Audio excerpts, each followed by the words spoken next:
साथियों नमस्कार। आज हम कोरल ड्रा में सीखने वाले हैं टेक्स्ट को स्टाइल में कैसे लिखें। तो वीडियो आपके लिए बहुत यूनिक होने वाला है। वीडियो को बिना स्किप किए आप पूरा वीडियो देखें जिससे आपको पूरा नॉलेज मिल पाए। तो चलिए शुरुआत करते हैं। सबसे पहले तो हम जिस टेक्स्ट को लिखना चाहते हैं वो यहाँ पे हम टाइप कर दें। तो चलिए हम यहाँ पे टाइप करते हैं। मान लीजिए हमने नाम दे दिया, कोई भी एक नाम ऐसे दे दिया। चलिए हमने यहाँ पे लिख दिया नाम।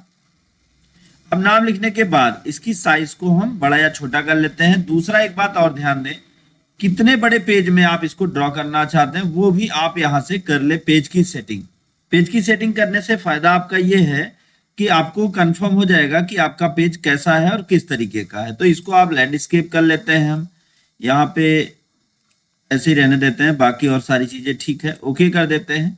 तो ये आपका पेज हो गया। अब आप इस टेक्स्ट को जितना बड़ा करना चाहें उतना बड़ा आप ड्रा कर सकते हैं, ड्रैग कर सकते हैं। तो ये हो गया। अब उसके बाद हमें अगला काम क्या करना है, इसके फॉन्ट को चेंज करना है। तो फॉन्ट कौन सा लेना है, यहाँ पे आप कोई भी फॉन्ट ले सकते हैं जो मर्जी। तो हमने यहाँ पे कौन सा ले लिया, एरियल ब्लैक फॉन्ट ले लिया। तो ये हमारे सामने पेज आ गया।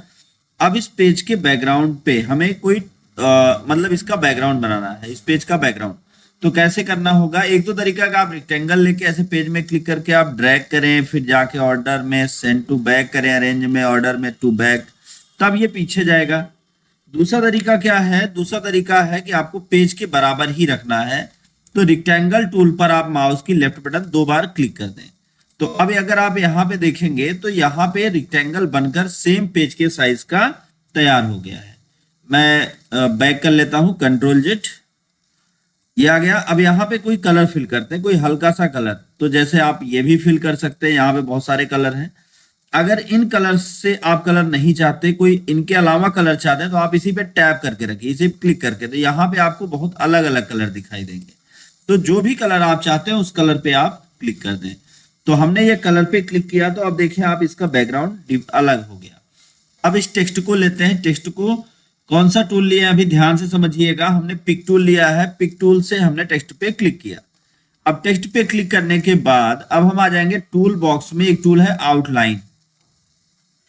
आउटलाइन टूल पे आके यहाँ पे आपको एक मिलेगा आउटलाइन पेन डायलॉग या F12 की। जैसे हमने इस पे क्लिक किया तो हमारे सामने आउटलाइन पेन का बॉक्स आ गया। अब यहाँ पे हमें क्या करना है, इसकी साइज ले लेनी है। तो आप साइज अपनी इच्छा अनुसार ले सकते हैं, आप 4 ले सकते हैं। अभी एक बार चलिए 4 करके दिखाते हैं। तो उसके बाद अब आप इसको पॉइंट में करना चाहते हैं, पिक्सल में करना चाहते हैं, यहाँ पे आप सब सेट कर सकते हैं। लाइन आप यहाँ से डिसाइड कर सकते हैं। कॉर्नर जो हो आप इसमें कौन सा कॉर्नर लेंगे जो हल्का सा रोटेट है। और लाइन कैप्स कैसा होना चाहिए, वो इस तरीके का एक गोल लाइन कैप्स होना चाहिए। सेलेक्ट करके हमने क्या किया, इन दोनों पे टिक करके ओके कर दिया। तो अभी तो हमको कुछ नहीं समझ में आया, लेकिन अभी इसको समझाता हूं तो समझ में आएगा, क्योंकि मैंने इस पे भी एक चीज नहीं किया था और वो था कलर। तो इसमें कलर हम कर देते हैं व्हाइट। अब देखिए, तो ये है आपका ऑब्जेक्ट, इस पे व्हाइट कलर की लाइन अप्लाई हो गई। अगर आप देखना चाहें तो सबसे पहले तो मैं स्टेप बाय स्टेप आपको दिखाता हूँ। ये 2 पॉइंट है, तो 2 पॉइंट में काफी कम है। तो इसको अगर 4 पॉइंट या 8 पॉइंट करेंगे तो ये और ज्यादा आपको समझ में आएगा। या आप इसको 16 कर सकते हैं, तो 16 में ज्यादा क्लियरिटी मिल जाएगी। तो देखिए अभी अगर आप देखेंगे तो आपके पेज में, मैं थोड़ा जूम बड़ा करके आपको दिखाऊं, तो अभी देखिए कि आपके जो ऑब्जेक्ट है उस ऑब्जेक्ट पर आपको यहाँ पे इस तरीके से लाइन दिख रही है। अब दूसरा काम हमें क्या करना है, बहुत सिंपल सा। ये जब हमने लाइन तैयार कर ली, लाइन तैयार करने के बाद अब हम इस ऑब्जेक्ट को थोड़ा अलग करेंगे। इससे कैसे, इसके लिए हमें अरेंज मेनू में चलना है। देखिए अगर आपका कोरल ड्रा नए वर्जन का है तो आपको ऑब्जेक्ट टैब भी मिल सकता है। यहाँ पे हमें कन्वर्ट आउटलाइन टू ऑब्जेक्ट कर देना है। जब हम कन्वर्ट आउटलाइन टू ऑब्जेक्ट करेंगे तो क्या होगा कि ये जो हमने आउटलाइन बनाया है वो अलग हो गया। आप देख लें, ये आपका कलर हो, ये आपका टेक्स्ट हो गया पहले से जो आपने लिखा, और ये आपका आउटलाइन हो गया। तो अब आप इसको जहां चाहे जैसी मर्जी वैसा सेट कर लें। साइज वगैरह आप देख लें आप कैसा चाहते हैं, यहाँ पे सेट कर दिया सब कुछ। अब दूसरा काम हमें क्या करना है, लेना है पॉइंटर टूल, और फिर ये जो ऑब्जेक्ट आपने तैयार किया इस पे आपको क्लिक कर देना है। क्लिक करने के बाद आपको अगला काम क्या करना है, टूल बॉक्स में आके आपको एक टूल मिल जाएगा। यहाँ पे अगर आप देखें तो इंटरेक्टिव एक्सक्यूट टूल, तो आप इस टूल पे क्लिक कर लें। तो जैसे ही आप इस टूल पे क्लिक करेंगे तो माउस पॉइंटर चेंज हो जाएगा।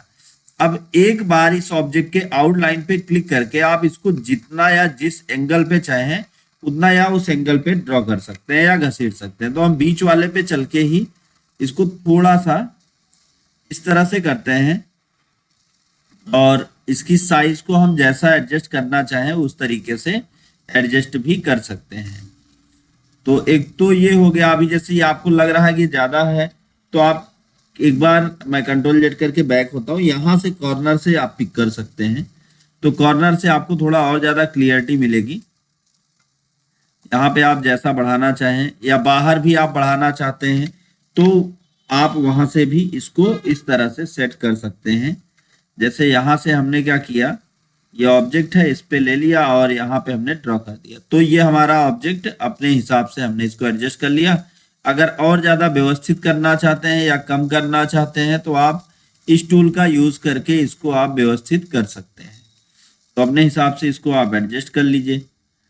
तो आपको जब ये सही लगे तो उसके बाद छोड़ दीजिए। तो अभी थोड़ा थोड़ा हम इसको और कम कर लेते हैं। जैसे अगर आप वहां से नहीं एडजस्ट कर पा रहे हैं तो यहाँ से भी कर सकते हैं। दूसरा, ये जो टूल्स बने हैं इनका भी आप यूज कर सकते हैं। तो इनका यूज करके भी आप उसको और अच्छा बना सकते हैं। तो थोड़ा सा और कम कर लेते हैं, -47 है। तो अब ये देखिए आपका ऑब्जेक्ट कैसे यहाँ पे सेट हो गया। तो आप इसको अपने हिसाब से एडजस्ट कर सकते हैं। साथ साथ यहाँ पे पेज और बाकी चीजों को भी एडजस्ट करते हैं।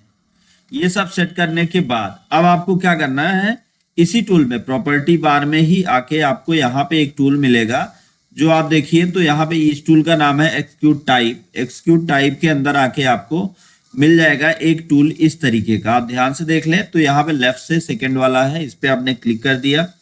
अब क्लिक करने के बाद अगर आप इसमें कोई और भी परिवर्तन करना चाहें या कोई बदलाव करना चाहते हैं तो वो भी आप अपने हिसाब से एडजस्ट कर सकते हैं। तो ये हमने कर लिया। इतना करने के बाद अब अगला काम हमें क्या करना है, इसके बाहर हम एक बार क्लिक कर देते हैं। ये हमारा ऑब्जेक्ट हो गया। अब हमें दूसरा काम ये करना है कि ये जो आउटलाइन हमने बना रखी है इसको और इसके अंदर के टेक्स्ट को दोनों को अलग करना है। तो अलग करने का तरीका अभी क्या बताया था हमने, तो अलग करने के लिए इस पे राइट क्लिक करिए और यहाँ पे ये जो ऑब्जेक्ट आपने तैयार कर रखा है, पहले इसको एक बार बाहर क्लिक करिए, फिर आप ऑब्जेक्ट पे राइट क्लिक करिए। या अगर ऑब्जेक्ट पे राइट क्लिक में आपका काम नहीं बन रहा है तो कीबोर्ड से एक बटन मैं आपको बताता हूँ, कंट्रोल के साथ के की को प्रेस कर दीजिए। तो जब हम कंट्रोल के साथ के की को प्रेस करेंगे तो ये दोनों अलग हो जाएंगे। मैं आपको फिर से दिखाता हूँ एक बार।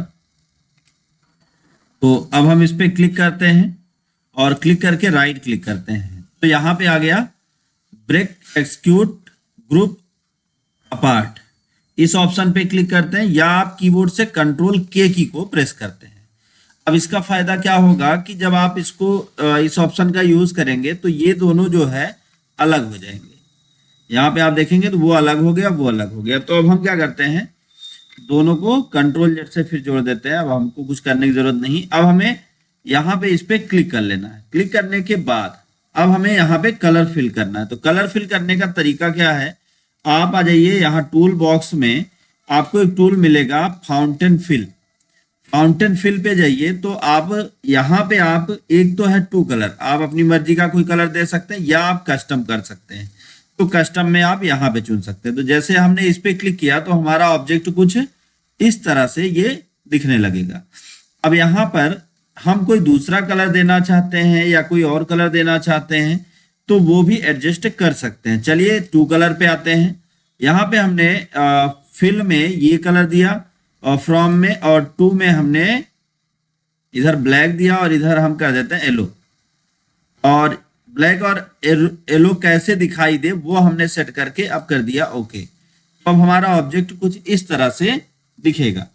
लेकिन यहाँ पर हमें आउटलाइन कलर जो है वो आउटलाइन कलर को हमें चेंज करना है। तो आउटलाइन कलर कैसे चेंज करें, किसी भी कलर पे आप राइट क्लिक करें तो वो कलर आपके टेक्स्ट पर आउटलाइन के रूप में सेट हो जाएगा। अब लेकिन ये जो हमारा सामने ये टेक्स्ट दिख रहा है इस पे हम कैसे कलर को हटाएं, तो हमें क्या करना है, बहुत सिंपल सा एक काम करना है। यहाँ पर हमें ये जो हमारा कलर पैलेट है, आप इस ऑब्जेक्ट को सेलेक्ट कर लीजिए, फ्रंट वाले को, क्योंकि दोनों अलग हो चुके हैं। और यहाँ पे आप नो कलर में इस पे लेफ्ट क्लिक कर दें, या आप यहाँ पे कोई दूसरा कलर फिल कर दें, तो ऐसे दिखेगा। लेकिन अगर हम चाहते हैं कोई कलर ना दिखे, सिर्फ हमारा जो बैकग्राउंड में है वही दिखे, तो वो भी आप यहाँ पे सेट कर सकते हैं। तो इस तरह से आप अपने ऑब्जेक्ट को सेट कर लीजिए। सेट करने के बाद अब आप इस ऑब्जेक्ट को लाके इसके अंदर ऐसे रख दीजिए, तो आपका ये टेक्स्ट कुछ इस तरह से दिखने लगेगा। और नहीं तो दूसरा तरीका क्या है, इस पर आप क्लिक करिए और यहाँ पर ये जो कलर है इसको नो कर दीजिए, और फिर इसको उठा के लाके यहाँ पे आप एडजस्ट कर दीजिए। तो जब आप इसको एडजस्ट करते हैं और इसको आप सेंड टू बैक कर दीजिए, लेकिन ज्यादा सेंड टू बैक कर देंगे तो ये दिखना बंद हो जाएगा। फिर ये जो आपका पेज है, इस पेज को भी अरेंज में जाके ऑर्डर में टू बैक ही कर दीजिए, तो आपका कंटेंट कुछ इस तरह से दिखने लगेगा। अब आपको क्या करना है, ये जो हमारा ऑब्जेक्ट है, ध्यान दीजिए कौन सा, सॉरी, हमने यहाँ पे 2-3 ऑब्जेक्ट बना रखे हैं। जैसे हमारा ये जो फ्रंट का ऑब्जेक्ट है, हम कंट्रोल जेड करके बैक हुए हैं। ये जो हमारा टेक्स्ट का कलर है, इस कलर को भी हम अलग अलग करके सेट कर सकते हैं। वही तरीका है, क्या करना है, इस पे कंट्रोल के की को प्रेस करके आप सेट कर सकते हैं, या आप जो है इसमें ऐसे ही डायरेक्ट लगा के रख सकते हैं। तो आप जैसी मर्जी चाहे वैसा सेट कर सकते हैं, या अगर आप नहीं भी चाहते तो आप अपने कंटेंट को कुछ इस तरह से आप सेट कर सकते हैं और आपका टेक्स्ट उसी स्थिति में और उसी स्टाइल में दिखाई देने लगेगा। तो आज का वीडियो बस यहीं तक। अभी हम आपको आगे और भी बहुत सारी चीजें बताएंगे, तो अगर आपको वो सारी चीजें जाननी हो तो कमेंट बॉक्स में जरूर कमेंट करें। और वीडियो अंत तक देखने के लिए आप लोगों का धन्यवाद। ऐसे ही आप वीडियो को लाइक करें, ज्यादा से ज्यादा लोगों तक शेयर करें, ताकि उनको भी नॉलेज मिलता रहे।